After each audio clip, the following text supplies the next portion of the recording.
G'day YouTube, Warbles on a lot here.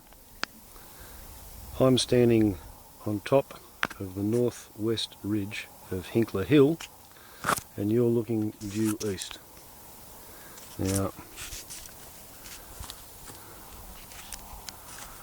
I thought this might be a medium to good place to begin a little bit of a clip about Muslim men misunderstanding their Messiah and how that leads to misogyny. Now, I don't claim to be a Muslim.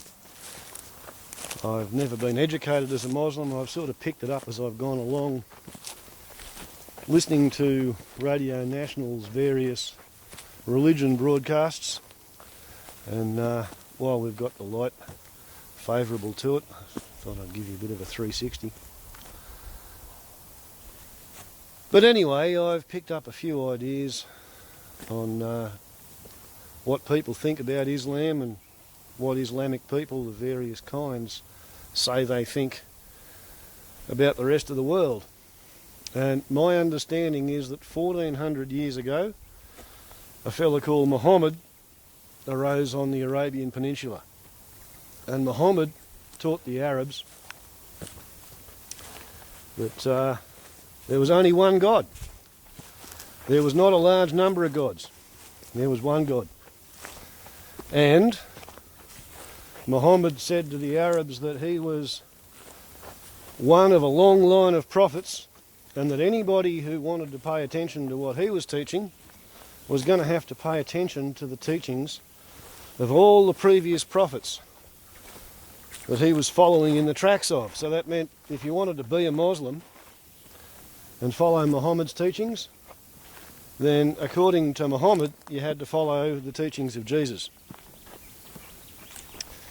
And because Jesus said that he was following in a long line of prophets, Muhammad said that not only do you got to follow the teachings of Jesus, you got to follow the teachings of Moses. And Moses fairly famously went up on top of the mountain and he brought back his 10 laws, commandments from God.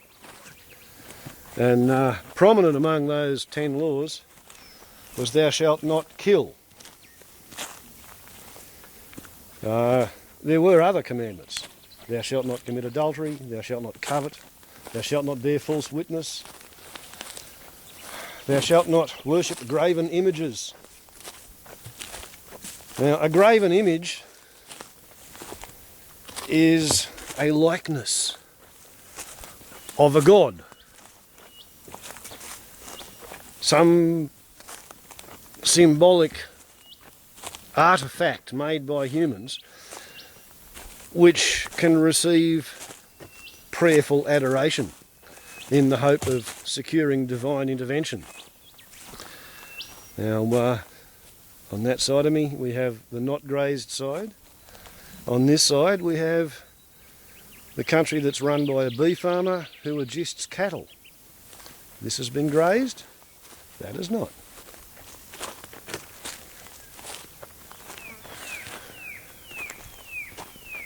So, we have these commandments from Moses, which were given to the Jews because their God, Yahweh, their one God, wanted to update them, wanted to give them a whole new set of laws. The theory was that the laws which Abraham had lived by, the eye for an eye and a tooth for a tooth, and if you hurt me, I'll hurt you back, those laws were no longer good enough. It was time to start living a different way. Thou shalt not kill, thou shalt not covet, thou shalt not steal, thou shalt not bear false witness, thou shalt not commit adultery, thou shalt not commit usury. Now, when the Jews got this business about thou shalt not commit usury, it was at a time when nation states were building cities and flogging the land with deficit finance and creating first deforestation and then desertification and then salination, and then their civilization was collapsing. Right, so the commandment against usury was a really serious bit of gear. You're supposed to pay attention to that. This tree behind me marks my southwest boundary. Let's go for a walk on the Endangered Species Sanctuary.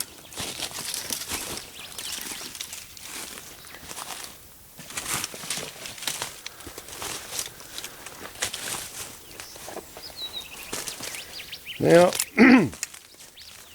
it's fairly difficult to see how anybody can coherently claim to be following the teachings of Muhammad and Jesus and Moses if they go running around practicing to kill people.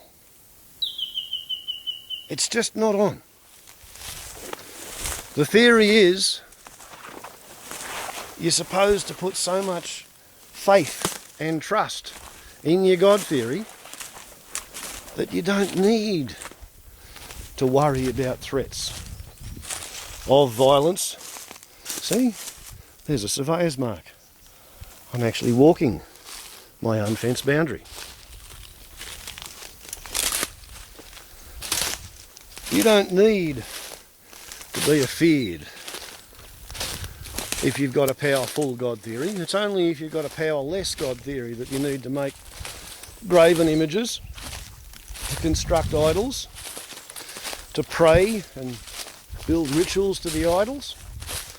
It's not something that anybody with a powerful God theory thinks is remotely necessary.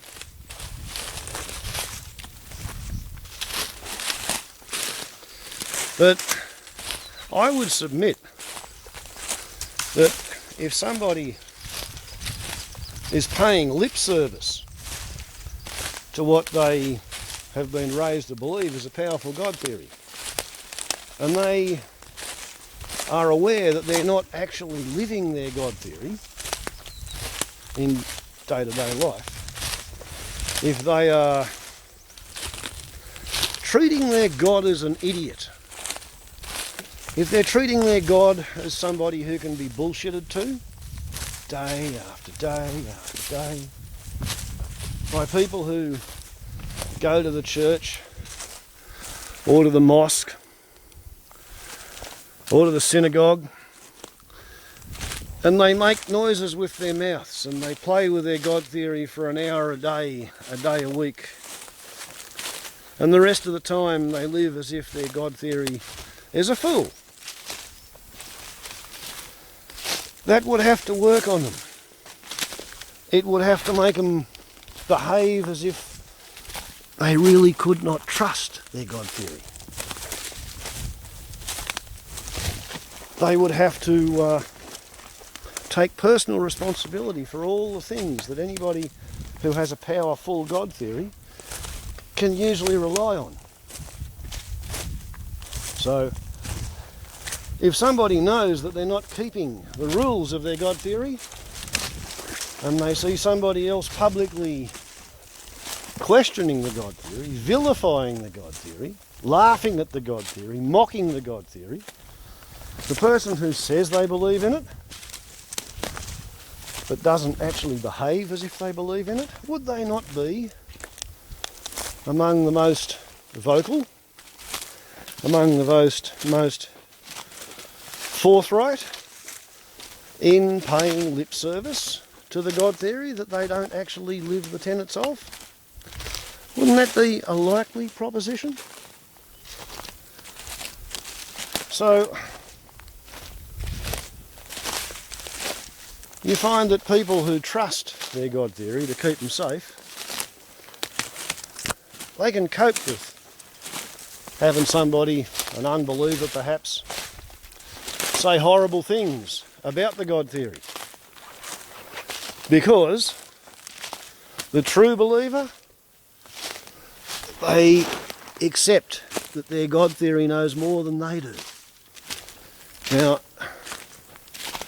Euro peons and people from the Mediterranean, they don't often like to take advice from the Aborigines, but I once asked an Aboriginal tribal elder in 1987 when the country was getting ready to have a genocide birthday celebration in 1988, I said, how come you fellas aren't running around throwing hand grenades? And the tribal elder said to me, well, it's a religious thing, mate. He said, if an Aborigine sees something that he doesn't understand, it means that he doesn't understand everything that the Creator God of the universe, Biami, the one God theory that the Aborigines have been praying to for about 10 or 20,000 years, we don't understand everything Biami's got on the playing board. He said, we don't understand why Biami thought it was a good idea, or the Creator thought it was a good idea, to let you white fellas show up. He said, ever since you've shown up, whatever you've touched, you've made a mess of. He said, you've cut down all the big trees in the forest and all you got's, like regrowth that you can't use for anything. You've fed all the food plants that people used to live on, you fed them to your livestock. The livestock's hard hooves have trampled the ground underfoot and made the topsoil erode. So you got no topsoil to grow any food in for the people.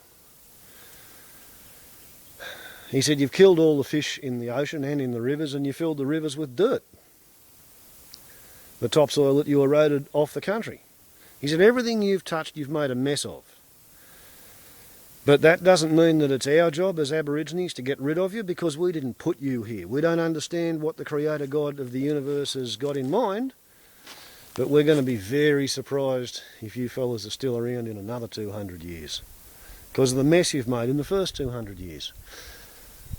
And that was like lifting the scales off of my eyes. All of a sudden I'd found a mature religion.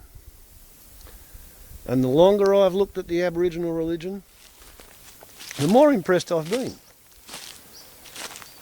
Aborigines practice male circumcision. Christians and Jews and Moslems practice male circumcision. But whereas the Christians and the Moslems and the Jews, they brutally circumcise babies with no consent at all whatsoever. At anywhere from 3 days to a week, and no anaesthetic. And they circumcise their baby boys as a symbol of a covenant or an agreement they have with God that they're going to raise their boy child to be a one-woman man. He's only going to have sex with one woman. So, the fact that they're going to cut off his foreskin, which is otherwise used as a vacuum, or a piston ring in a vacuum pump. The idea of a foreskin is that if a man is going to copulate promiscuously, he needs to create a negative pressure below the cervix to suck somebody else's DNA down from above the cervix, where it's been placed there before he was invited to make his contribution. Among cultures which are monogamous or have fixed, stable rules for who has sex with who, it's fairly common to cut the foreskin off. He's not going to need it because he trusts that he's not going to need to remove another man's DNA from above his partner's cervix. So it makes kind of interesting sense that the Christians, the Jews and the Muslims all practice a monogamous culture, and like the Aborigines, they cut the foreskins off their little baby boys, but the Aborigines don't do it to babies. The Aborigines do it to teenagers at the start of puberty, as part of their manhood ceremony, as part of the explanation of who they're allowed to get excited by and who they're not allowed to get excited by. So, after being circumcised with a quartz knife, when the young Aboriginal boy sees his sister bending over the campfire and he starts to bar up, it rips the scabs off the circumcision scar and he remembers who he's not allowed to think lusty thoughts about. Not a bad system. If you want your sons to only breed with women that they're allowed to breed with, wait until they're old enough to understand before you cut the vacuum flange off their penis. It's It's a more mature way of looking at life than the Muslims, the Christians or the Jews appear to have, in my understanding. Now, here we are at yet another boundary marker. The forest workers have cut that tree down specifically to give the surveyor a clear line on the blaze they've put on that stringy bark tree. Not much of it left after 25 years, but that's what's going on.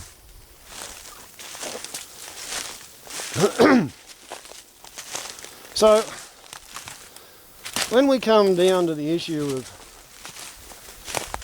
Muslims having a reputation for misogyny and really draconian, restrictive cultures in terms of how the men treat their women, it occurs to me that we're not actually looking at anything to do with Islam, because there's no particular difference between Christian teaching on how to treat your women, Jewish teaching on how to treat your women, and Muslim teaching on how to treat your women. I mean, the Christian nuns, don't they get around wearing habits that cover up their hair so that no men are likely to get excited by them? Jewish women in New York, don't they get around wearing blonde wigs to cover up their hair because their Talmud, their Torah teaches them that they are to cover up their hair, just like the Muslim women. So it's not a Muslim thing, this covering up your women, not showing their beauty, not allowing their beauty to be seen. I'll tell you what it is. It's a cultural hangover from Alexander the Great.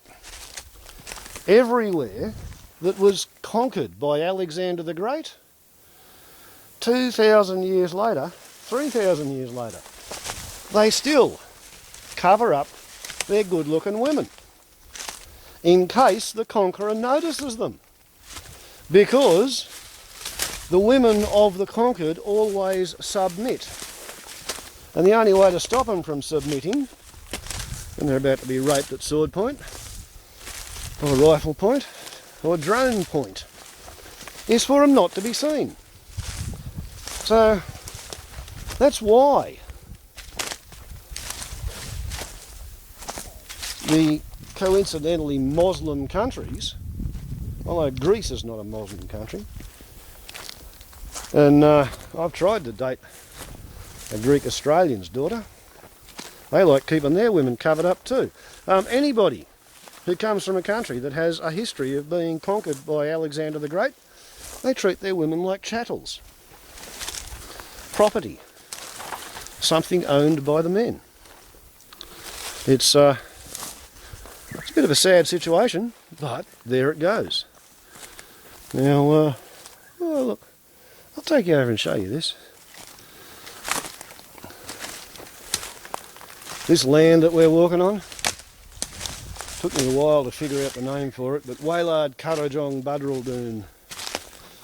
The Waylard's a black cockatoo, a yellowtail black cockatoo. A Budraldoon is a dreaming place, and this tree above us, this is a Kurrajong. Kurrajong, that's a tree of life, a sacred tree in times of strife. 5 ways the tree will give you feed, and if a net you crave or a bag you need, under the bark there's long strong fibres by the yard. It's an easy carving softwood that on drying cures quite hard. Kurrajong tree. So if you know what you're looking at, this place is a food forest. Recovering, badly managed, treated like shit for 200 years, but it's coming back. I don't have to do anything to make it come back, I just have to protect it from the forces of evil.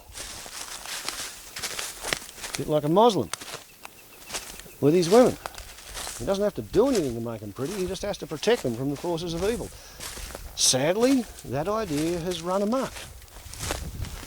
The Muslim men have got the idea that if there's a pretty girl who questions their idea on God, that they need to go and frighten her into silence, and if she won't be quiet, they shoot her. Think about that. Grown men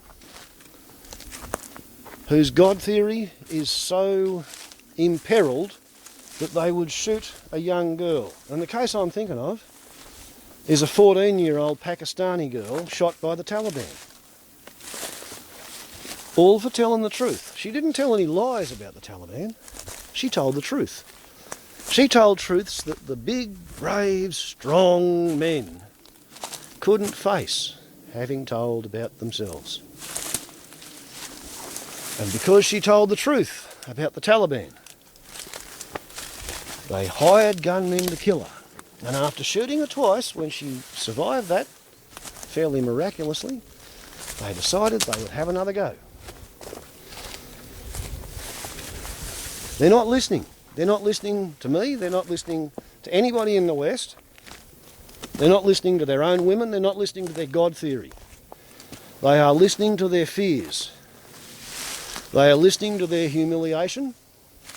Because let's face it, for hundreds of years, pretty much ever since the Europeans had their industrial revolution and got hold of large quantities of gunpowder,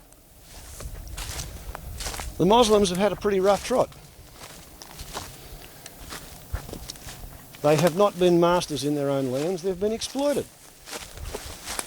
They've got this sort of inherited, overcompensated inferiority complex. And it's doing bad things to their heads. It really, really is. When you can get people say that they're defending their religion by shooting a 14-year-old girl for opening her mouth and speaking the truth, it's time they looked in the mirror. It's time they understood that to reasonable, rational, thinking people, not godless atheists who hate anybody with any form of a God theory, but even to people like me. And I'm not a Christian, I'm not a Jew, and I'm not Islamic. I try to be a faithist. I try to have faith in a creator that's competent. But even to people like me, the Muslim men are looking pathetic. They're looking like the Pope, you know, who reckons he's God's representative on earth, but he sleeps behind an armed guard because he doesn't believe or trust in his God being able to keep him safe. So, here we are, a bit of a rare place. This is called Kurrajong, Bora. You know what a Bora ground is? It's kind of like an Aboriginal church. This little clearing on the rock in the forest.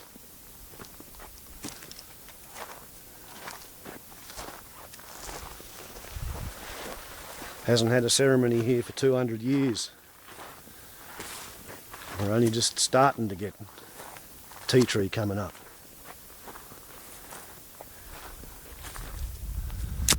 I really think if the Muslims want anybody to respect their manhood, then their manhood had better start respecting the God theory. It might be time for the Muslims to stop behaving as if they have a powerless God. If you want people to believe in your theology, then why don't you behave as if you trust your God theory to keep you safe? If the 14-year-old girl is genuinely wrong, if she's genuinely offending the God theory with anything that she says, I would have thought a thunderstorm would be able to strike her down with a lightning bolt.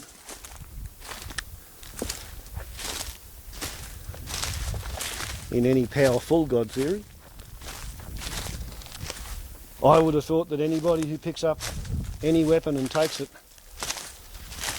to attack anybody allegedly in defence of any God theory, I would think they are belittling the God theory that they seek to defend.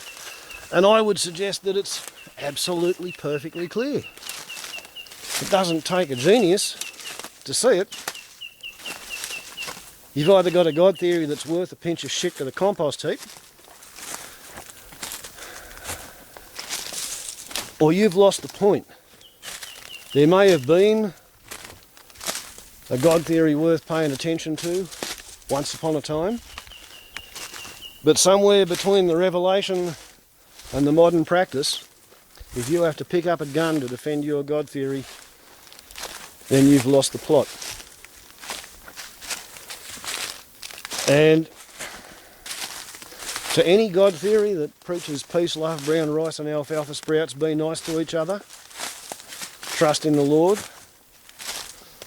then everything you do that involves violence to protect your God theory from insult or attack, it's really going to get you further offside with that God theory. It's going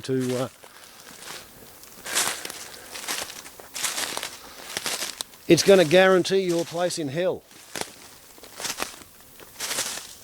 That's what it's going to do. It's going to guarantee your place in hell. And in the meantime, in the eyes of anybody who has a powerful God theory, as well as in the eyes of anybody who doesn't accept that God theory is real, then the more violence you commit in the name of your God theory, the more you look like you've got an erect cock smaller than my little finger, and the more powerless you prove your God theory to be.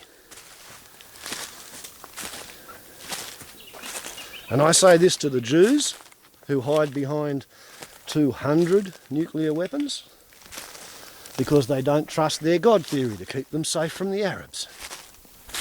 I say this to the Christians in America who hide behind 10,000 bloody atom bombs, or 2,700, or whatever the count is at the moment. The National Rifle Association.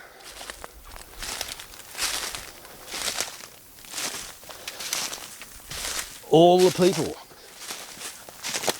who want to praise the Lord and pass the ammunition in the church of thou shalt not kill. And I say it to the Muslims. You're a pathetic insult to the theology that you claim to practice. If I was your God theory, I would turn my back on the bloody lot of you, and I would leave it totally up to the laws of ballistics and random chance. But because I'd have to try and be a bit reasonable about it, I would attempt to rig the laws of random chance to take account for the findings of your own guardian angel and your own recording angel. So that if you're young and you've never been taught any better, and you've been convinced to enlist in an armed farce, then maybe you're going to get a lot of near misses to give you the opportunity to wake up to yourself before you find the bitter truth, which is that you can't hide a cubic foot of vital meat behind any weapon in the universe. Doesn't matter how many weapons you got, how good you are with them. If your God theory wants you to be dead, you will be dead. Why do you think my hut is under a tree? I like the shade, and if my God theory wants me taken off the playing board, I'll go, regardless of whether I live under a tree or not. So, I'm going to change hands on this camera. I'm going to check and see that I've got my finger on the right spot.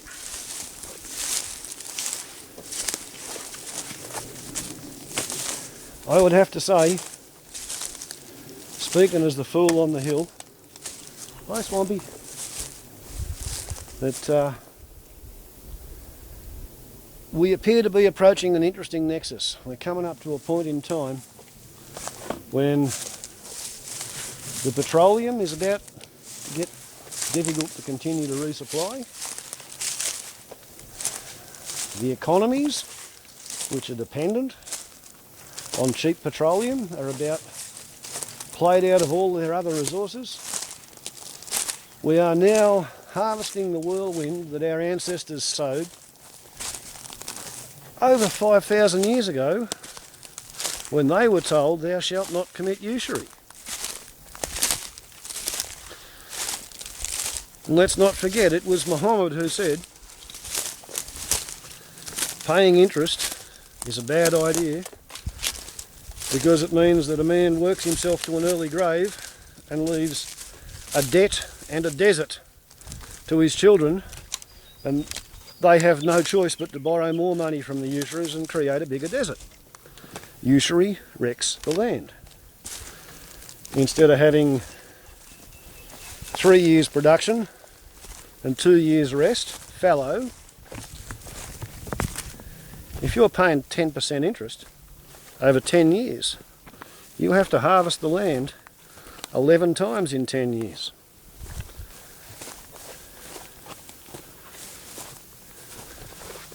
If you have 10% compound interest, you get to harvest the land 22 times in 10 years.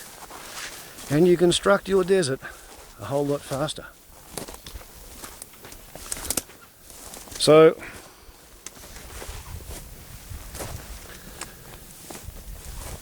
here we are at the end of 5,000 years of spiritual disobedience as far as the Abrahamic religions of the book are concerned. The Moslems claim to be better than the Christians and the Jews because they keep the commandment against usury, but do they keep the commandment against thou shalt not kill? They don't, do they? That's over half an hour. I have no idea whether YouTube's going to upload it, but I think it might be funny to try. There used to be a 15-minute upload limit.